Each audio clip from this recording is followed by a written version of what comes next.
Good day. Last 24 hours, the fighting in the two simultaneous wars that are taking place, the one in Gaza and the one in Ukraine, continue unabated. I'm going to, as is now traditional, start firstly with a discussion of the situation in Gaza and of the diplomacy, if that is the right word, that is going on around that conflict. Firstly, about the military situation in Gaza, the Israeli authorities are now saying that Gaza City has been completely surrounded, that the Gaza Strip has ineffectively been divided into two. The Israeli forces have reached the sea, and northern Gaza, the area to the north of Gaza, has been in effect cut off by land from southern Gaza, so that the Israelis have successfully carried out the first part of their plan, the one which I have been informed about by various commentators, military commentators, which I've touched upon, which is basically to divide Gaza, the Gaza Strip, into pockets, and then to clear each pocket one by one thoroughly of the fighters, the Hamas fighters that are hiding there.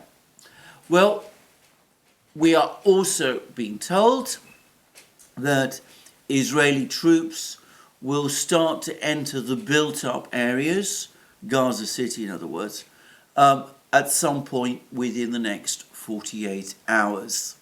Now, the last is an admission that so far the fighting has not really happened to any great extent in the built-up areas exactly, but in the areas around. So in a kind of a sense, one could perhaps say that the serious fighting, the really heavy fighting, has not yet begun, but it's clear that the Israelis have completed the preliminary moves which are intended in order for that to happen. Now, yesterday in my program, I mentioned that the Israelis do seem to be coming up in for some resistance, and I mentioned that there'd been pictures of Israeli tanks and armoured vehicles being hit by Hamas fighters. I said that I wasn't able to discuss or analyse these reports in any detail. Some people came back and said, well, how much analysis do you actually need? After all, if a tank has been hit or knocked out, that is a sign of resistance to the Israeli forces, and that, of course, is absolutely correct. That is indisputably true. But as I have discovered from long months of tracking the fighting in Ukraine, the mere fact that a tank has been struck by a missile or even destroyed may not be of particular significance in terms of the overall picture in and of itself. One has to have some understanding of where the tank is, of what it is doing, of how its destruction, if that is what it is, fits into the overall pattern of the fighting, and isolated pictures of a particular tank being hit might not in and of themselves take us very far. Now, some people very helpfully have come forward and have analysed these pictures carefully, and one person who I am particularly grateful for, and who has contacts in the Israeli military, or at least contacts with access to people in the Israeli military. Perhaps I should say that rather more accurately. Anyway, that person has come back and has provided me with more of what I suspect are plausible details. I say plausible details because, of course, neither he nor I can independently corroborate that information. But on balance, I'm minded to accept that as true. And this person says that it's correct, Israeli tanks have been knocked out. He's been told that around 12 tanks have been knocked out, 12 Merkava tanks have been knocked out, of which 2 have been destroyed utterly. Personnel losses, however, have been relatively light. Now, I think this information is consistent with what we've seen in terms of the photographic pictures and images. And yes, it is a dozen tanks destroyed over a relatively short period of fighting. But of course, Israel has hundreds, thousands of tanks, and it can afford to lose 12. Let me reiterate again, it will be from this point on when Israel enters into the built-up areas in Gaza City that we will start to get a better sense of how this battle is going. And I have to also say this, given that this fighting is going to take place, not just in built-up areas, but in heavily populated built-up areas, the civilian death toll is likely to be exceptionally high as well. Anyway, that is where we are in military terms. I will repeat what I have said before, the fact that the Israelis have been able to create a corridor between 2 parts of the Gaza Strip, that the Gaza Strip has been now in effect split in 2, may, for all I know, be of very great significance indeed, or it might be of less significance than, well, perhaps I myself or others imagine.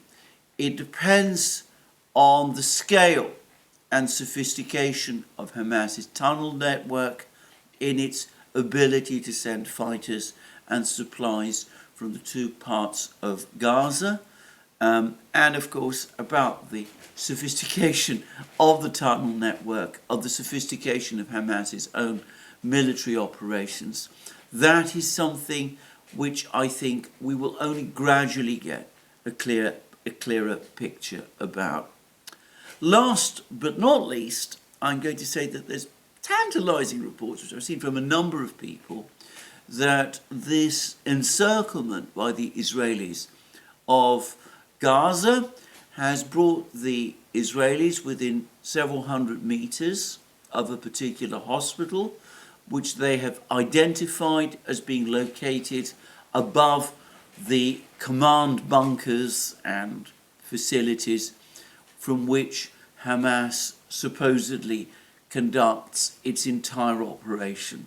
And as I said, I've seen graphics which purport to show this bunker complex, which, if they are true, would suggest an incredibly sophisticated underground fortress with layers of bunkers going down deep into the ground, full of every kind of command center, supply center, well, all of those things. And I do wonder how real these graphics, these pictures actually are. I would have thought that they are possibly exaggerated. I remember how back in 2001, there were all sorts of claims made about this elaborate bunker complex that was supposed to exist in a place called Tora Bora, where the head of Al-Qaeda, Osama, was supposed to be hiding, and the pictures bore a certain resemblance to these pictures of these bunkers beneath this particular hospital. And then, of course, when the Americans finally reached Tora Bora, they found no evidence of this vast, complex bunker complex They found that there were a couple of caves there, but nothing remotely on the scale that they had been led to expect. And I wonder whether we're going to find the same sort of thing in beneath this hospital in Gaza. I say that because I would have thought that Hamas would probably not want to build a vast complex of this kind for one straightforward and very obvious reason, which is that to me, looking at these graphics, it looks more than anything else like a trap into which Hamas would be putting itself, keeping all its top people in one place, a place where if the Israelis presumably are able to capture the ground above, well, all of these top people, all of these command and control centres, all of that, they can be cut off and isolated and sealed permanently underground, with all the terrible consequences for them that would involve. I would have thought that Hamas would be more likely to operate in a more dispersed and decentralised way. But what do I know? I have no knowledge at all about what actually is below that hospital. We'll just have to see. And I wonder to what extent, how well informed the Israelis also are about what is actually below that hospital. And I wonder also whether perhaps there hasn't been a certain amount of misinformation and misdirection provided about this vast bunker complex, conceivably by Hamas itself. Anyway, whatever. We're going to see the major battle escalate from this point onwards.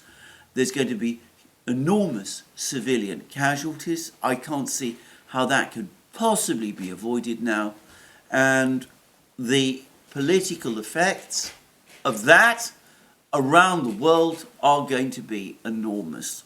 And already we are starting to see the damage, and already we're starting to see how some people's nerves are starting to fray, and how they're saying things that, to be straightforward about it, are not just terrible and wrong and deeply unethical, but from a purely legal perspective, potentially disastrous as well.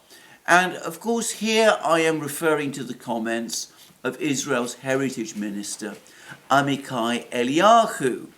And this Minister Eliyahu, spoke on a radio program in Israel, or so I understand it, and he said over the course of it that there were no non-combatants in Gaza. In other words, that there are no civilians, innocent civilians in Gaza, and that using a nuclear weapon on the Palestinian enclave was therefore a possibility. And subsequently, and in fairness to Mr. Eliyahu, he then went on to say that he'd been somewhat misunderstood. He was, of course, talking metaphorically, though in what way he was talking metaphorically, I cannot for the life of me see. Anyway, Prime Minister Netanyahu was obviously dismayed by these words, and he not only slapped down Mr. Eliyahu, but Mr. Eliyahu has been indefinitely suspended from his job as a minister in the Israeli government. Now that sounds decisive, but I would suggest that it is not. Why indefinitely suspend a minister who has said something like this? Surely the correct and proper thing, if the government is the Israeli government, if Prime Minister Netanyahu are going to distance themselves from these astonishing comments is to sack the minister. He shouldn't have any place in the government at all. After all, merely suspending him means that, nominally speaking, he continues to be a minister and is able to continue to use that title. It's just that he can't presumably do the work that a minister does. Well, already the fact that Prime Minister Netanyahu has not actually sacked Mr. Eliyahu is being picked up around the world. Saudi Arabia, the government of Saudi Arabia has issued a statement saying that the comments that Mr. Eliyahu made were astonishing and appalling, which by the way they are. And they also asked, the Saudis also asked, why a person who says such things continues to be a minister in the Israeli government, if albeit only a suspended minister in that government. Well, of course, the answer to that is that, again, this is a reflection of Israeli domestic politics. Mr. Eliyahu is a member of the Otzma Yehudit party, which is one of the parties that make up Prime Minister Netanyahu's coalition, and upon which he depends to maintain his position as Prime Minister of Israel. So, presumably, he doesn't feel able to dismiss Mr. Eliyahu because of what he said, because were he to do so, he would lose the support of this particular party.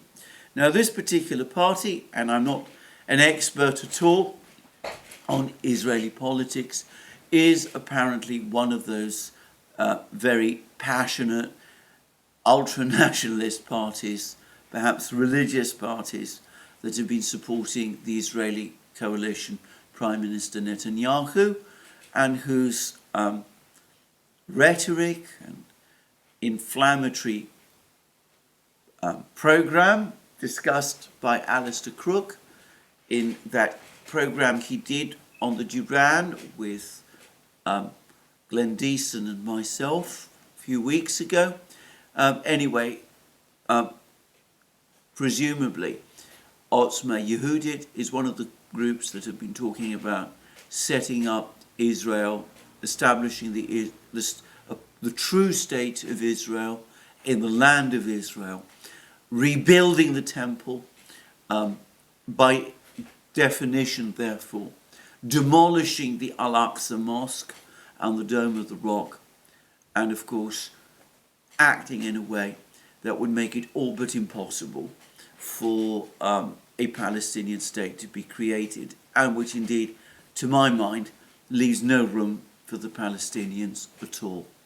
Anyway, so we see the Prime Minister Netanyahu cannot do what I suspect he would prefer to do, and he would have preferred to have done in this situation, which is simply dismiss a minister from this party who has said this deplorable thing, because doing so would put his entire coalition and his own position as Prime Minister in jeopardy. That, at least, is my guess as to Prime Minister Netanyahu's reasons for merely suspending this person rather than dismissing him. There will be, of course, some people who will say that Prime Minister Netanyahu did not dismiss this minister because privately he agrees with what this minister said. I see no evidence for this myself, for the moment, at least. But I have to now say something further, which is that in recent programs I have discussed possible case that might just conceivably be brought following a referral by the United Nations General Assembly to the International Criminal Court. Let me stress again, I'm not saying that such a referral is ever going to be made. In fact, I personally think it unlikely. I'm not saying that the International Criminal Court would in fact ever publish indictments and issue arrest warrants. They've shown no wish to do that for the moment. They've remained absolutely silent in the face of all that has been going on in Gaza and in Israel. They've kept very clear, steered very clear of this conflict. But it's not inconceivable. And of course, if such a case is brought, then Mr. Eliyahu's words once again become potential evidence. After all, he has said, and he has been speaking, he was speaking as a member of the Israeli government, that there are no non-combatants in Gaza, and that use of nuclear weapons was therefore one of the possibilities. You have here a straightforward statement which, to my mind, could be used to back a prosecution that there was showing both an intention to wipe out the entire population of Gaza. There are no non-combatants there, and a willingness to contemplate action to do it, use of nuclear weapons. And I would have thought that Prime Minister Netanyahu, who is nobody's fool, and who must understand, or at least most probably does understand, some of the risks of this, would have wanted, therefore, to dismiss a minister who said something like this, because it is easy to see how words like this, spoken by a minister of the Israeli government, might conceivably be construed to reflect on the actions and intentions of the entire government and of the Prime Minister himself. And I would have thought that Prime Minister Netanyahu would, for that reason, most probably have wanted to dismiss Mr. Eliyahu. And it is a sign of political weakness and of his own insecurities, the insecurity of his position as Prime Minister, which is probably therefore the reason why he did not carry out that dismissal. Anyway, it was an extraordinary thing to say. I feel that I'm, in fact, sure that it reflects, again, the war of nerves that is now taking place, the political pressures that are beginning to grow. There is these murmurings from the Biden administration about the need for a humanitarian pause and all that. There must be worries in Israel, within the government, that eventually these murmurings from the Biden administration might translate into an actual demand, which Israel might find difficult to resist. And there must also be worries about the building political pressures on President Biden, both globally and in the United States.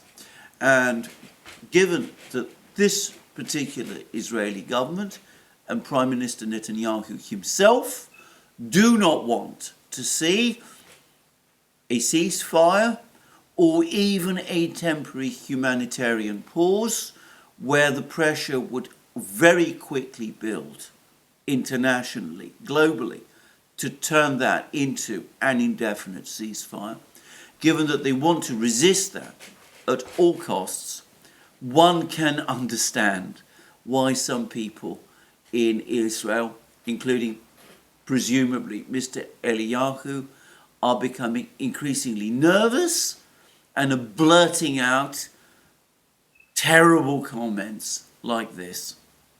Anyway, that's my take on this terrible statement. And as I said, if we do ever get to the point of a referral to the International Criminal Court, which, as I said, I still think is unlikely, but which I do think is becoming a possibility, and if we do see an actual indictment materialize, then these words of Mr. Eliyahu will begin to acquire an important legal significance. And no one should be in any doubt about that. Anyway, talking about the pressures upon President Biden and his administration, that brings me back to the topic of diplomacy. And Secretary Blinken continues on his very strange tour of the Middle East. So he went to Israel. He asked Prime Minister Netanyahu, who he met, I understand, in Tel Aviv, for a humanitarian pause. As I discussed in my program yesterday, Prime Minister Netanyahu gave that short shrift and said that he would only consider a brief humanitarian pause to facilitate the release of the hostages. And as I understand it, something I wasn't aware of in my program yesterday, Prime Minister Netanyahu also stayed away from Secretary Blinken's press conference, which I have to say, to me, looks like a big snub. Anyway, that's my take on it. That's how it looks. Then Secretary Blinken went on to Amman. He had his meeting with the Arab foreign ministers. He floated the idea of a peacekeeping force to Gaza when the fighting is ended. The Arab foreign ministers not only were not only unimpressed, they were utterly mocking of this proposal and said that as far as they were concerned, nothing less than a ceasefire would do. I've now watched some of the pictures of the subsequent press conference, and from what I can see, it was a pretty uncomfortable affair, with some of those Arab foreign ministers actually being present. At some point, either before he went to Amman in Jordan, or perhaps when he had left Jordan, he went to the West Bank, and he appears to have had meetings there with senior officials from the Palestinian Authority. I'm not sure whether these included President Mahmoud Abbas, but I'm assuming that he was involved. And apparently, again, he spoke to these officials about the Palestinian Authority re-establishing its authority in Gaza once the fighting there is ended and Hamas has been destroyed. And apparently he was somewhat baffled to find that there was little enthusiasm for any of this from the officials of the Palestinian Authority. I find, again, the lack of understanding of the position of the Palestinians, of the Palestinian leadership, on the part of Secretary Blinken and his officials, very, very extraordinary.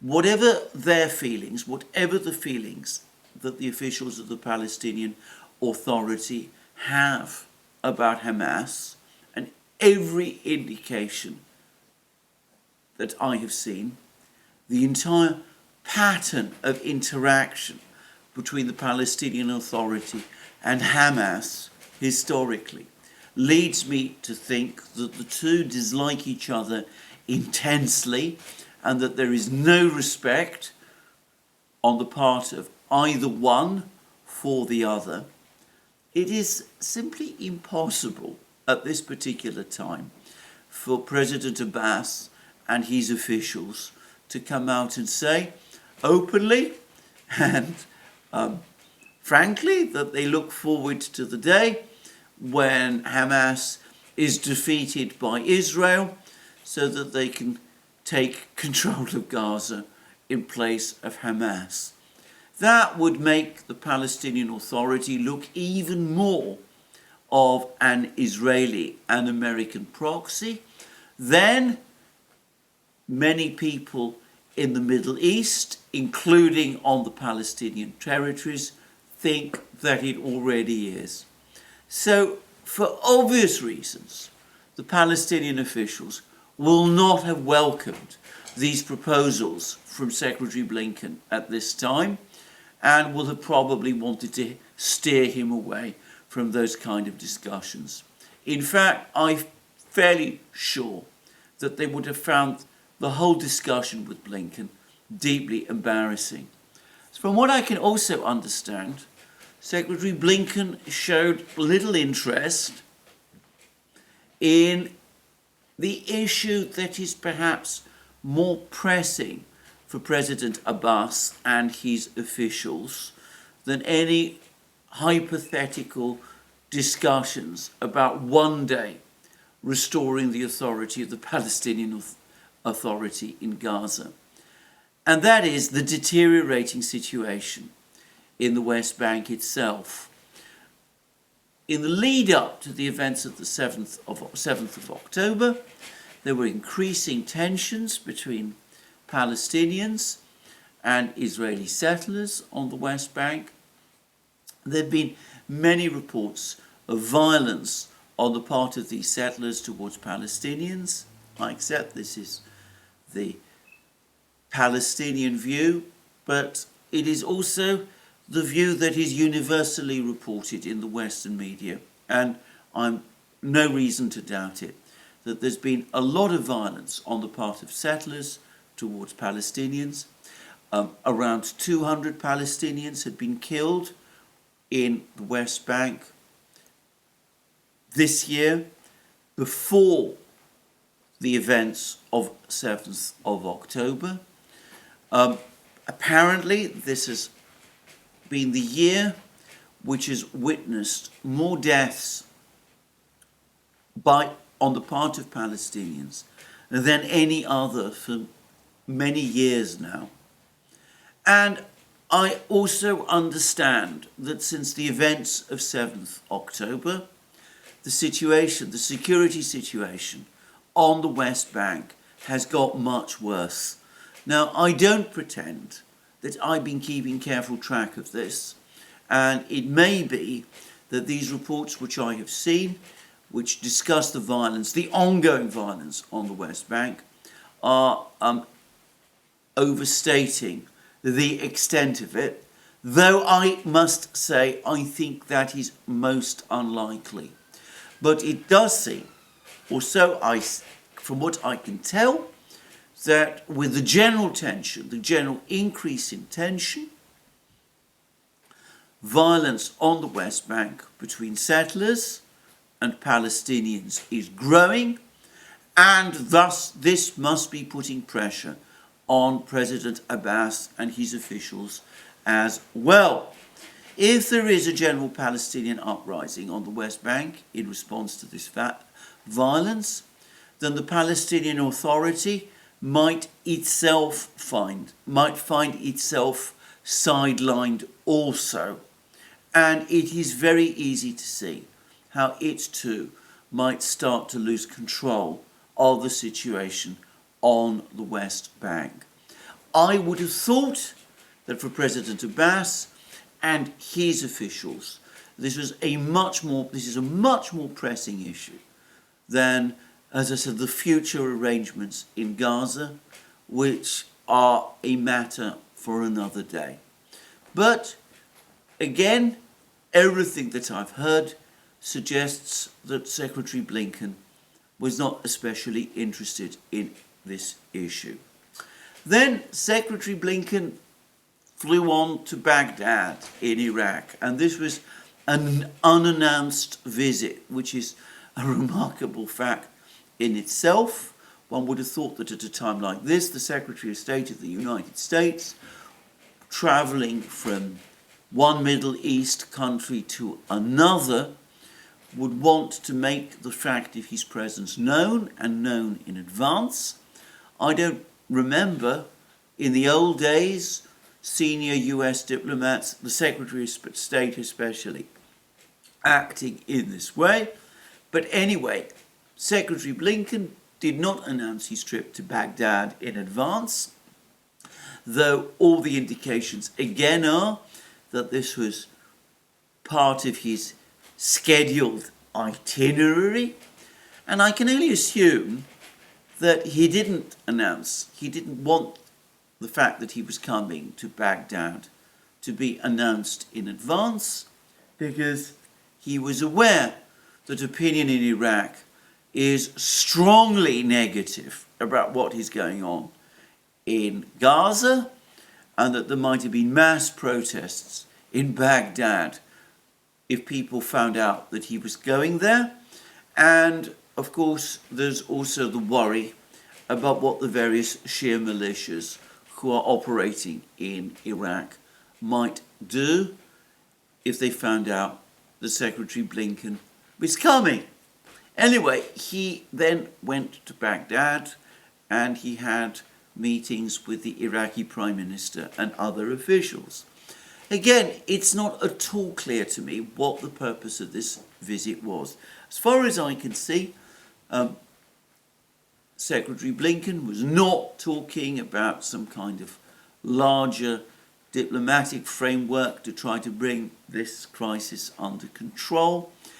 He seems to have been primarily concerned about the attacks on American troops in the various bases American bases that still exist in Iraq. Anyway, that seems to have been his primary concern.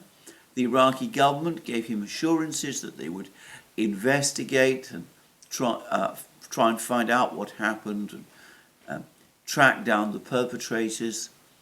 Assurances which, to my mind, are almost certainly empty air. I cannot imagine Iraqi authorities at this time wanting to take on Shia militias in Iraq on the behalf of the United States.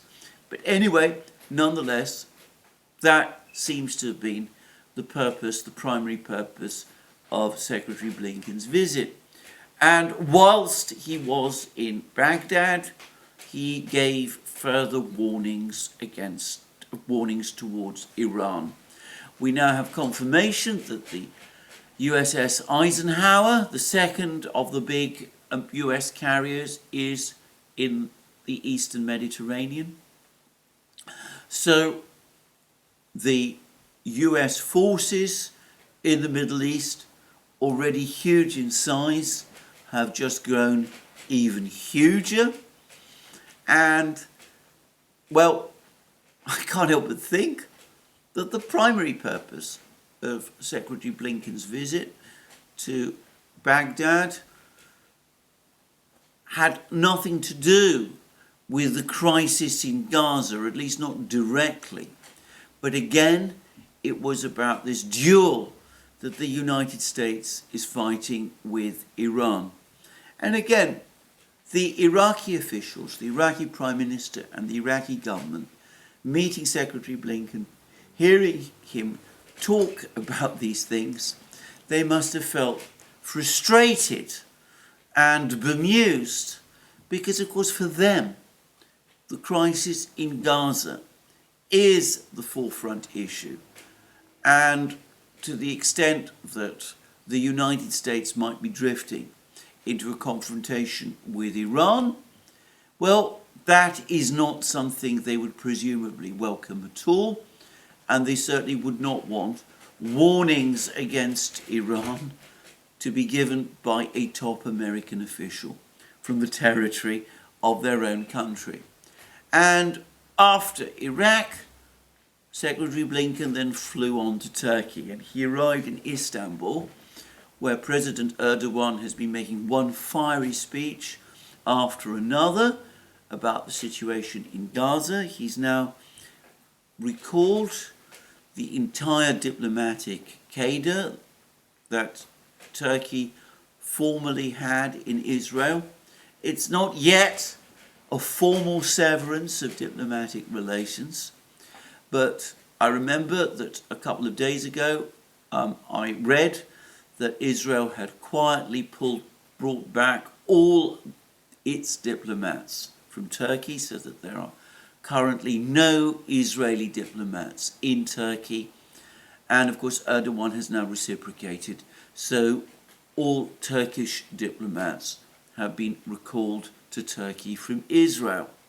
So even if it is not a formal cutting off of relations, breaking off of relations, de facto, for the moment, that is in effect what it is. Turkish and Israeli diplomats are not present in each other's countries. And of course, President Erdogan has been making these fiery speeches. Some protesters in Turkey have taken things even further, and there were pictures yesterday of a crowd of people in Turkey trying to storm into the Incirlik base, the major military base that the United States operates in Turkey. It is a huge air base built by the United States, by my understanding, in the 1950s. The airstrip there is enormous and the facilities are enormous. Incirlik has been used by the United States to conduct patrols against the Soviet Union during the Cold War. The U-2 the spy planes that once monitored the Soviet Union until one was shot down in 1960 with the US pilot Gary Powers on board. Well, they took off from Incirlik. Incirlik has also hosted some of the aircraft, the US aircraft that have been involved in military operations in the Middle East, in Iraq, in Syria, and in other places. Incirlik is one of the main bases that the United States retains in the Middle East. It is a sensitive military asset for the United States, and at least until one point in time, fairly recently, the United States, as was fairly well known, kept nuclear weapons there. Whether it still does that, I am not sure. My own understanding is that, in fact, as relations between the United States and the Erdogan administration deteriorated, the United States withdrew those nuclear weapons some time ago. But anyway, there have been protests outside the Incirlik base. Protesters have tried to break in. They haven't been able to do so.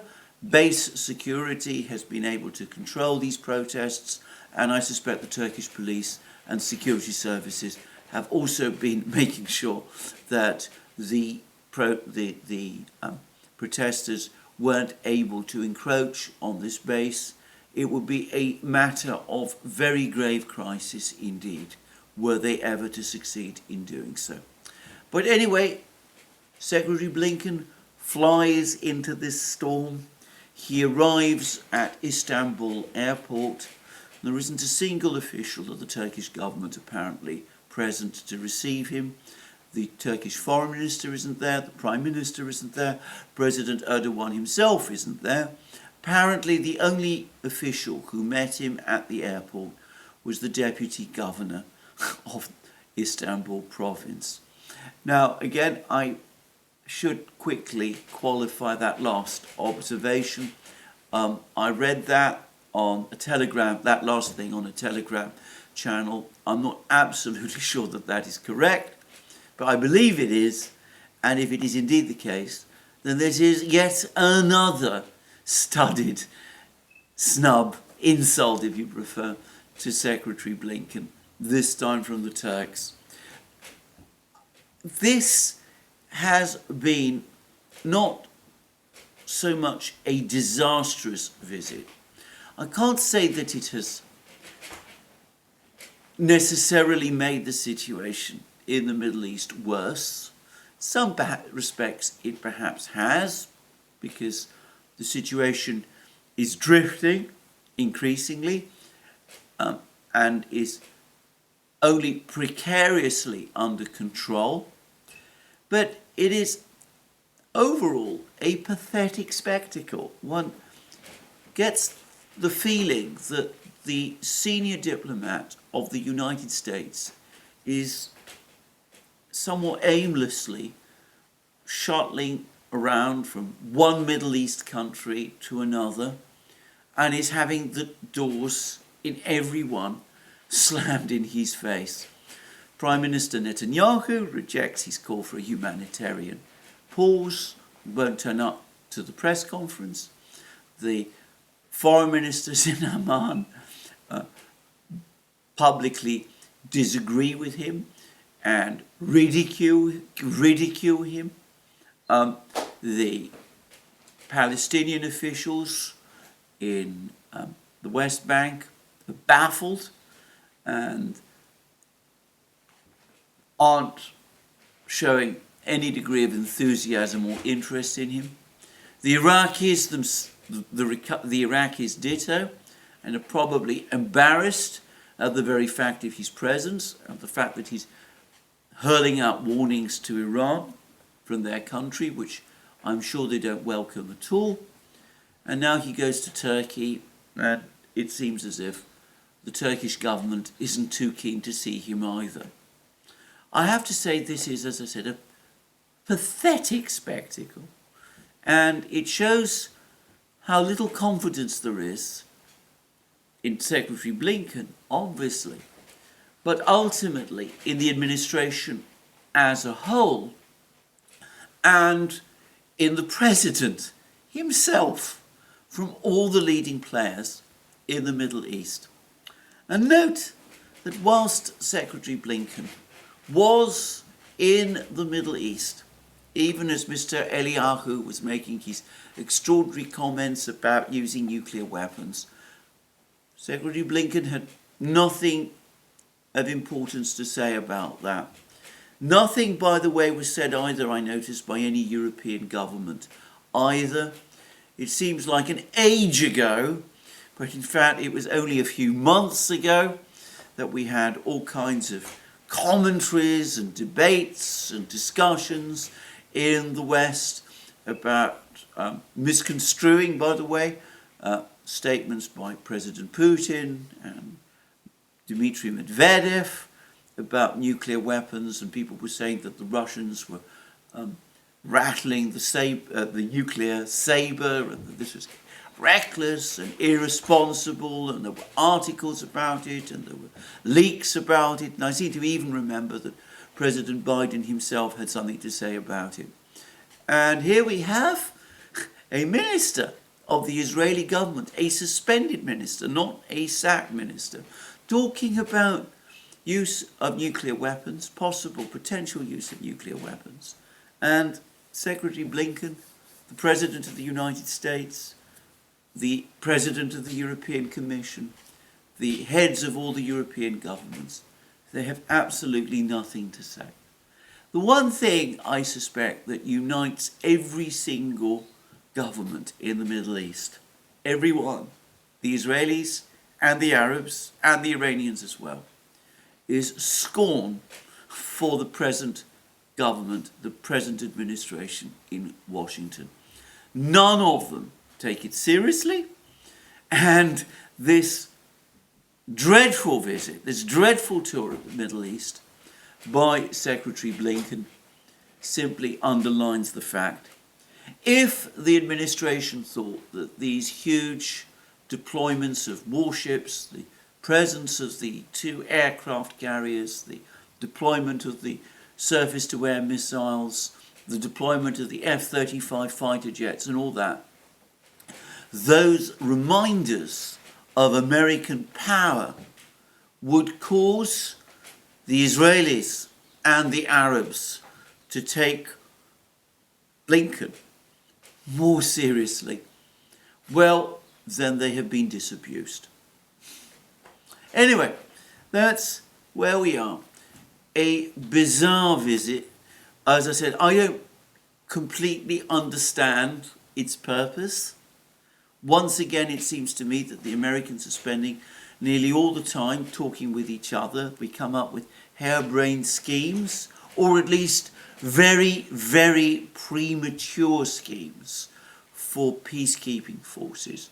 I mean, this is the kind of thing that governments can plan for looking ahead, but this was not the moment to broach that particular idea. Coming up with a humanitarian pause proposal, which nobody in the Middle East, Arab or Israeli, is going to be impressed over. The United States unable to speak with a strong, clear voice.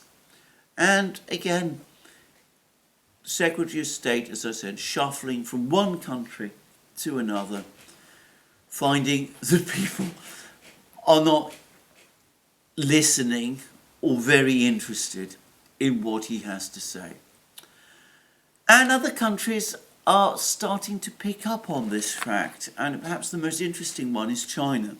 Now, the Chinese are obviously monitoring the situation very carefully, especially in advance of that APAC summit in San Francisco, where the Americans have been working overtime to try to persuade Xi Jinping to come so that he can meet finally with President Biden there. But the Chinese are noticing this, and the fact that there is this aimlessness on the part of the administration, and they're starting to comment on the fact. And there's a long article in Global Times by Yang Sheng and Zhang Yuying. US slight change in attitude on Palestine-Israel conflict due to rising domestic international pressure, but unable to stop Gaza bloodshed immediately. And what they're basically saying, what it says that the attitude of the White House towards the Palestine-Israel conflict has seen a slight change in recent days compared to its firm stance to merely defend Israel's right of self-defense at the beginning, as Washington now calls for humanitarian pauses. However, Chinese analysts noted that all this comes as a result of mounting pressure from US voters and the international community. This kind of adjustment shows a limited sincerity and effectiveness in being able to stop the horrific crisis which has already killed at least 9,500 people in Gaza. And then Global Times talks about President Biden's domestic problems. Tens of thousands of protesters who support Palestine and oppose Israel's military operations in Gaza marched through downtown Washington, and indeed criticism of the US policies, the Biden administration policies in the United States itself are growing, and they're growing from the president's own key electoral base. The sort of people who were the most fervid in wanting Donald Trump to lose the election in 2020, who were involved in all those big protests against him in 2020, who are now increasingly, or so it seems to me, conflating their political beliefs in the United States, shaped over many years, as we know. I'm not going to say more. You can fill out the rest. Anyway, they're conflating those beliefs with the struggle against the Palestinian, what they see as the oppression by Israel of the Palestinians, and they're coming out and they're protesting about it. And there are indeed big protests against the president's policy from precisely that part of his base. And we see there's been opinion polls which now put Donald Trump ahead of the president in 5 of the 6 battleground states. The most astonishing part of the polls that I have seen at the moment are that President Biden's lead over Donald Trump amongst young voters has apparently fallen to 1 single percentage point, as American young people in the United States combine against the president on this issue. And as I said, the Chinese are noticing all this, and the Chinese also say, and the talk about what is actually going on, the changes in the US's policy, the slight moderation of policy.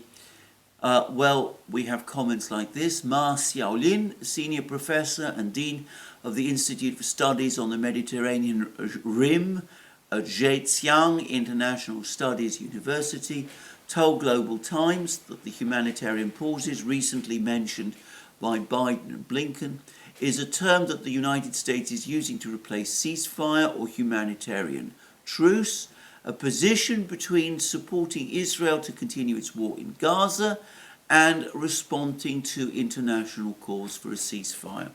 The United States does not want to be isolated by the international community.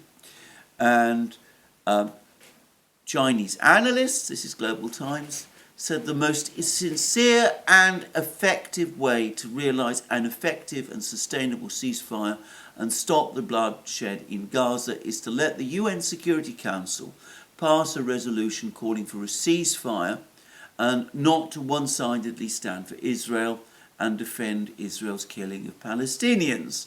Unfortunately, this is not what the United States wants. And essentially, the Chinese playing a game here. They're saying the administration is not in control of its events, which is true. They're trying to respond to the pressure on them, which is also true. That's why we're hearing all this talk about humanitarian pauses and deployments of peacekeepers. But what they're coming up with isn't a substitute for that which the international community and increasing numbers of people in the United States want, which is a ceasefire and an end to the fighting. And one senses from reading articles like this that the Chinese are starting to sense weakness, that they're beginning to see an administration that is adrift and has lost control of events. Well, events might soon start to move even further out of control.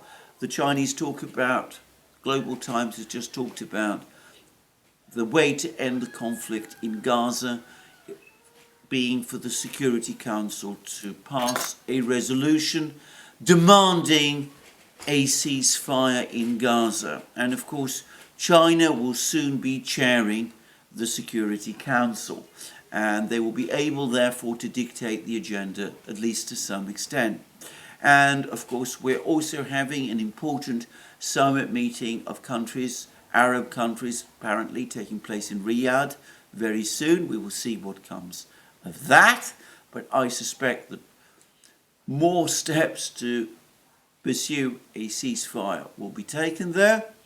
And in the meantime, even as Secretary Blinken shuffles around the Middle East, going from one place to another, having the doors slammed in his face, the Foreign Minister of Iran has apparently written letters to all the BRICS countries calling for a united BRICS response and for action to be taken collectively by the BRICS to bring this crisis to an end.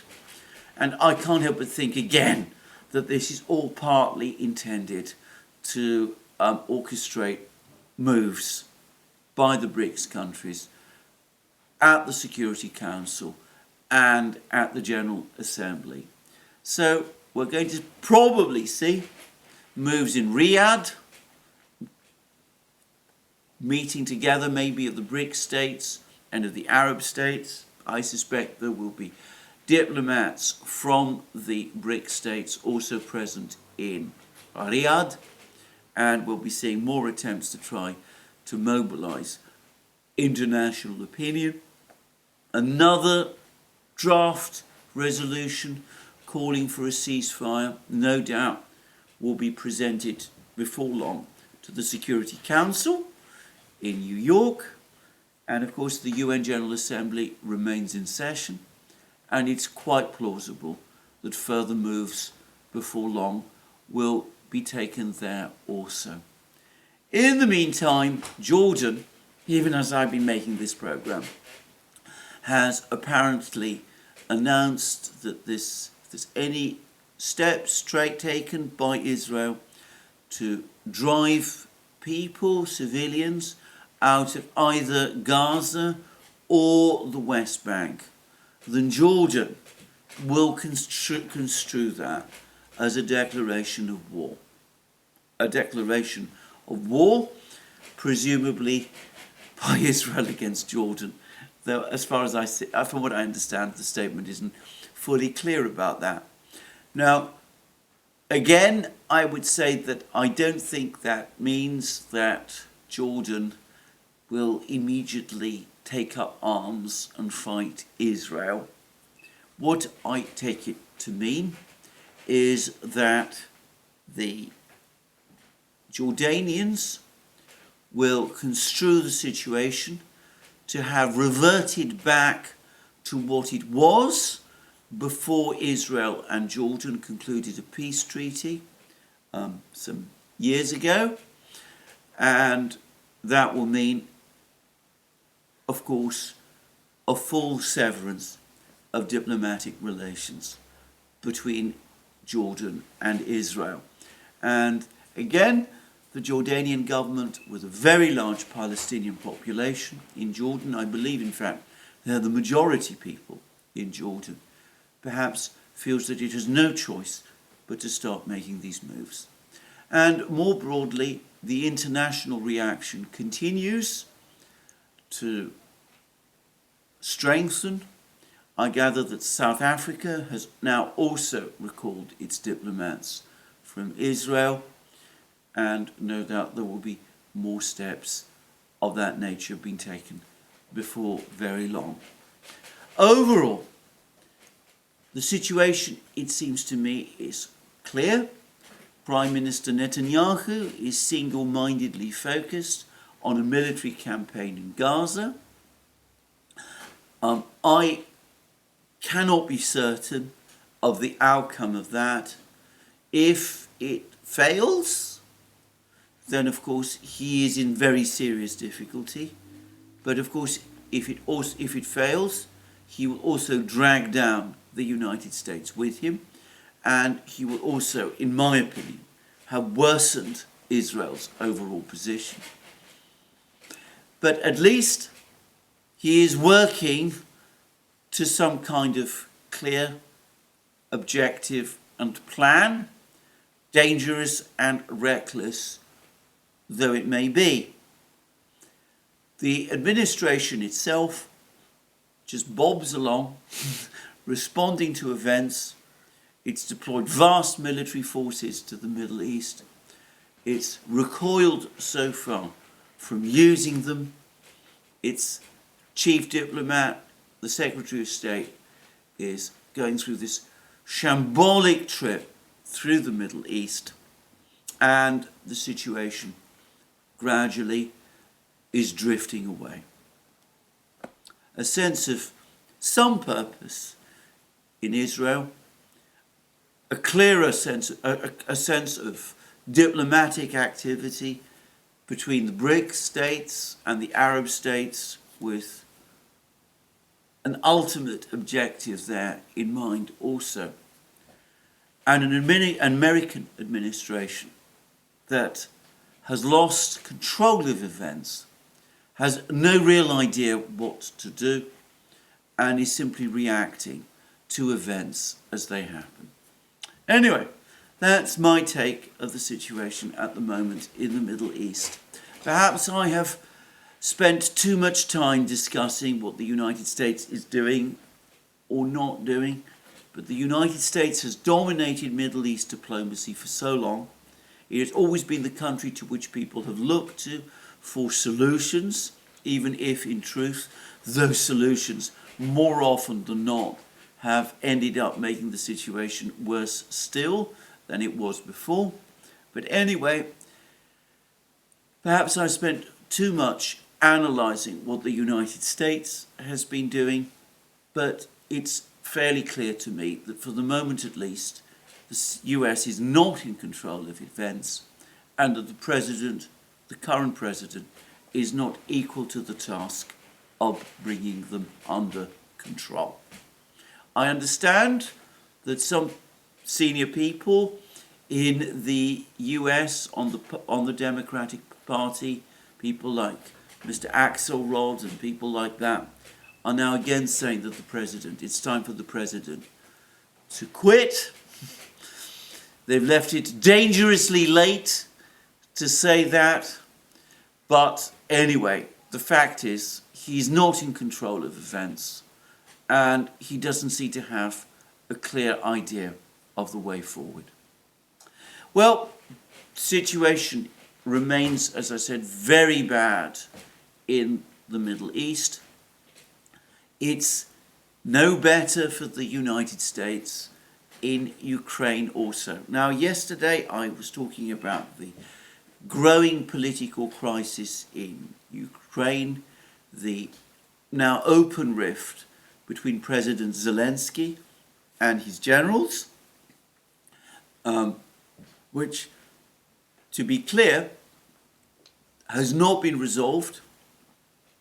We had that article in Time magazine, which basically said that the generals have lost so much confidence in President Zelensky that they're increasingly ignoring his orders, that he gives crazy orders to attack in impossible places.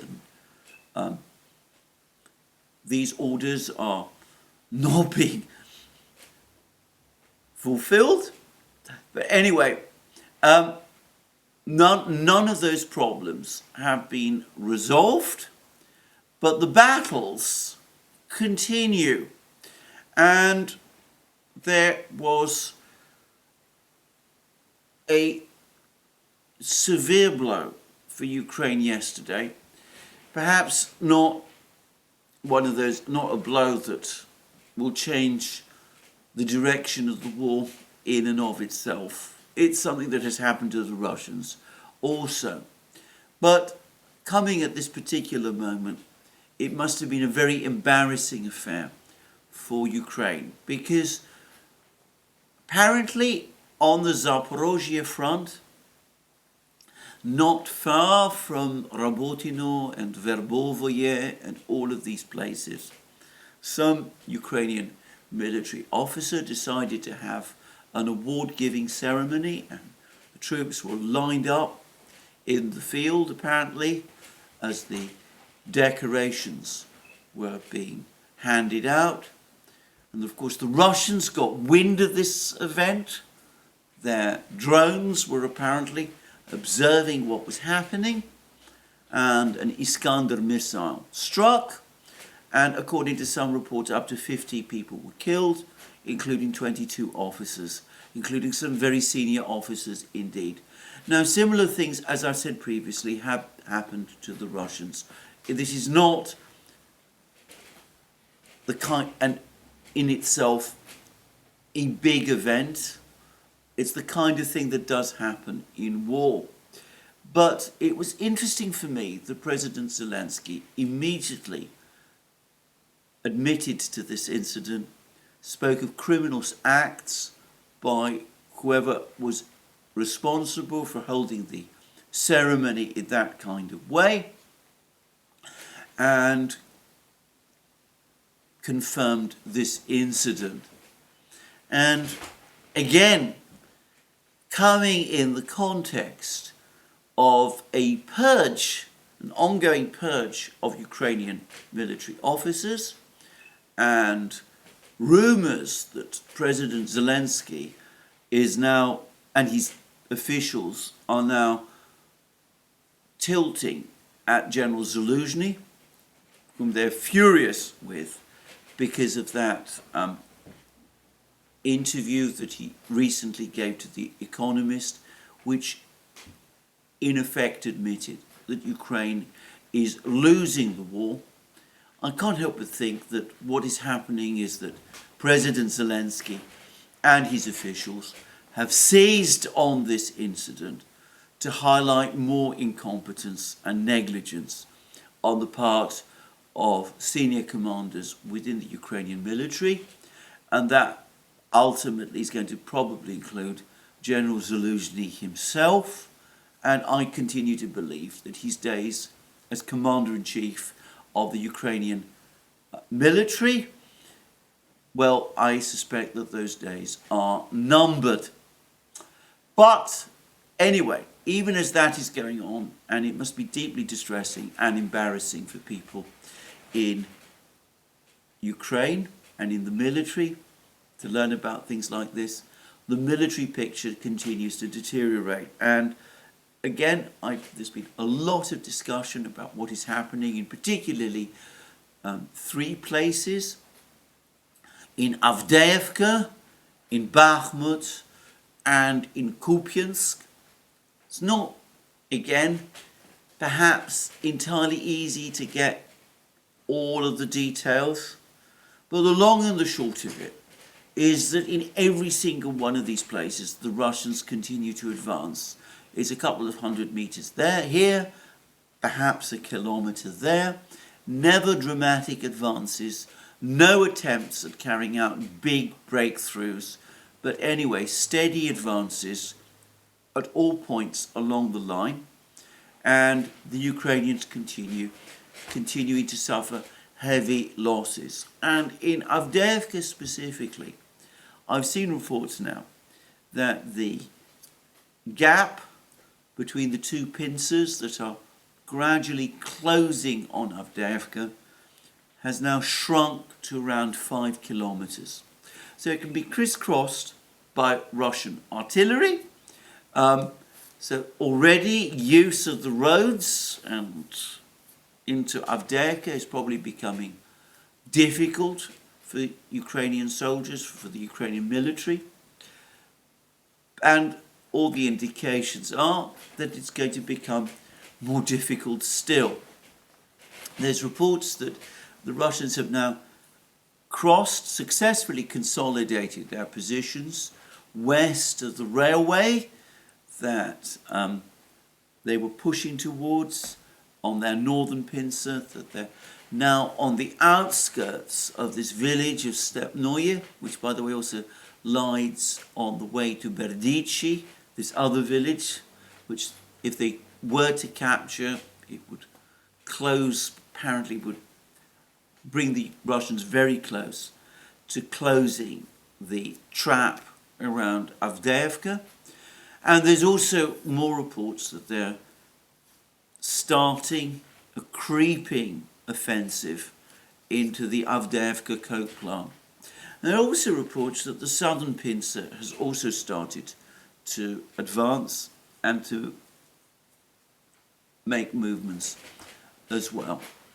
And in Bakhmut, the Russians seem to be steadily regaining all their lost positions. North of Bakhmut, in the area of the Berchovka reservoir, there's also reports that they're starting to push towards in the Klashevka area too, And anyway, they seem to be advancing there also.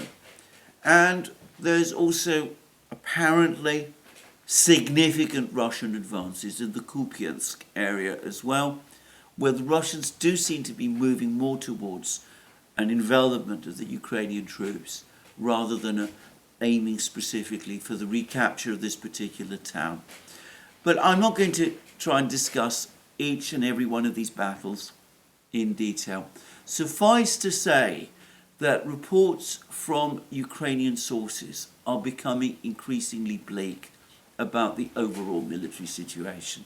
One is starting to see more and more reports from Ukrainian channels talking about and on Twitter as well, on X I should say, not Twitter, people speaking about a deteriorating situation, that the Russians are there in very large numbers, that they're strong and well trained, and increasingly strong and increasingly well trained. There have been some really odd claims, like that the Russians are using North Korean shells, which are apparently silent. You don't hear them coming, unlike Soviet shells, which you could hear. By the way, I don't understand the physics of that. I don't know.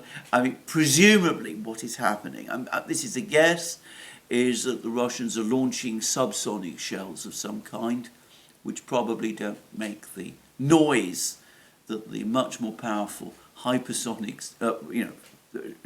shells, normal conventional shells use, and perhaps some people think that these are North Korean shells. I mean, I'm not going to even try to guess. But anyway, overall, the situation, the picture is of a deteriorating situation for the Ukrainians right across their battle lines.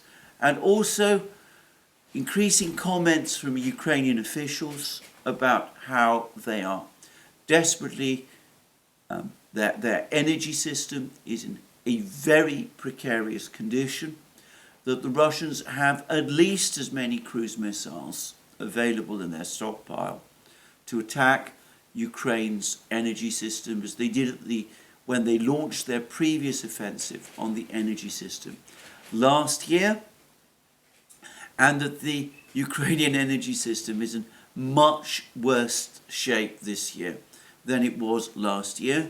And so, of course, by the way, and in parenthesis, is Ukraine's air defense system also. So the situation is very bad.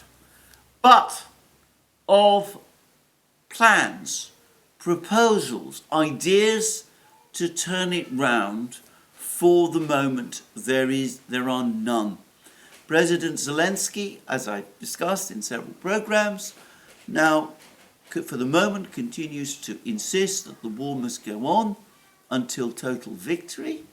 He shows no willingness to compromise on any of his maximalist objectives, even if Western officials have been telling him for some time, apparently, that they are unachievable. He continues to insist that every millimetre of ground be held, every town and city and village and hamlet and farmstead be defended to the last bullet and the last man. If necessary, he shows continued unwillingness to agree to any kind of withdrawals. And for the moment at least, the military have made it very clear, the Ukrainian military have made it very clear that they have lost respect for him, that they consider him out of touch and deluded, but they're not prepared to take so far action against him. And the Western powers who want him to begin negotiations with the Russians are not yet ready to put public pressure on him to do that either. So we have a situation where the drift continues. Things break down steadily, gradually. The Russians are not so far, or so it seems to me, looking for a breakthrough in any one place. putting pressure all along the front lines. So when the Ukrainian transfers troops from one position to another, the Russians will simply increase the pressure where the Ukrainians have withdrawn their forces from. If there's going to be a breakthrough, the general consensus, both in Russia and in Ukraine, largely accepts that it will be in Avdeyevka. Avdeyevka is increasingly looking to be the key to the battle. The way people are talking, one might even be forgiven for thinking that Avdeyevka and what happens there might be the key to the whole war. I find that surprising a little. I wonder whether perhaps too much importance is being accorded to Avdeyevka, at least by the Ukrainians and some of the people in the West who've been writing commentaries. But there it is. So, a deteriorating picture in Ukraine, and I have to say, the administration may in private be telling Zelensky, or if not Zelensky himself, more plausibly his officials, that negotiations must begin, that Ukraine has only until the end of this year, that was what NBC said, to start negotiations from a position of some strength, because next year the situation will be far more difficult. Something, by the way, which entirely refutes the narrative of stalemate which has been adopted both in the West and by General Zaluzhny. But anyway, they may be prepared to say all of that to the Ukrainians in private, but for the moment at least, they're not able to talk about it in public. Now, I'm going to finish with one further particular point. Media Zona has now been producing more figures for Russian losses. And most interestingly, the Russian losses, the number of Russian losses, continue to decline throughout October, at least as tracked by Media Zona. Now, the British Ministry of Defence was saying a couple of days ago that that Russian losses in Avdeyevka might be the heaviest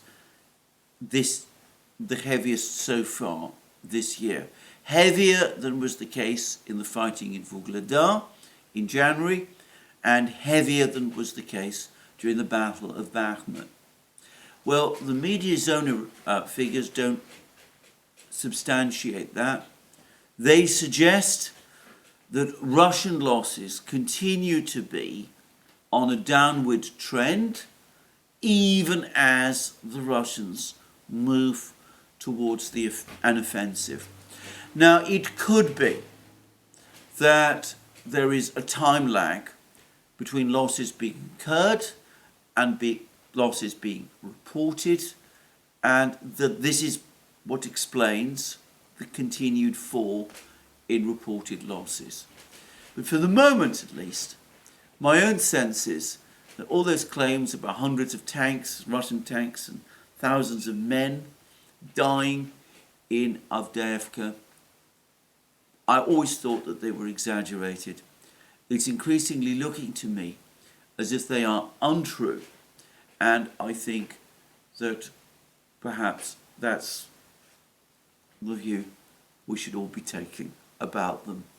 Once again, we see how narratives can distort understanding about what is really happening. Now, on the question of a stalemate, Putin's press officer, Dmitry Peskov, attended today a meeting of the Znamya Society in Moscow. He was asked straightforwardly, in what I suspect was a planted question, is there a stalemate in the war in Ukraine? Peskov said no. There is no stalemate. The Russians are advancing. The operation is proceeding as planned. All the objectives of the special military operation will be fulfilled. I have to say that even though this was, in some respects, a formulaic response, based on everything that we are seeing about the situation in Ukraine at the moment, it seems to me a more accurate description of the realities than this narrative of stalemate that has appeared in the West and which I doubt if anybody seriously believes. There we are.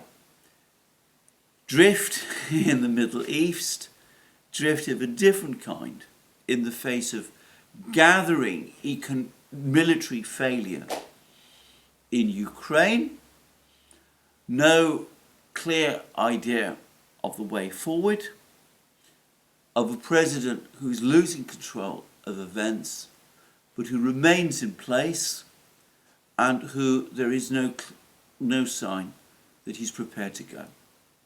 That's my program for today. More from me soon. Let me repeat again that you can find all our programs on our various platforms, Locals, Rumble and X. You can support our work via Patreon and Subscribestar. Links under this video.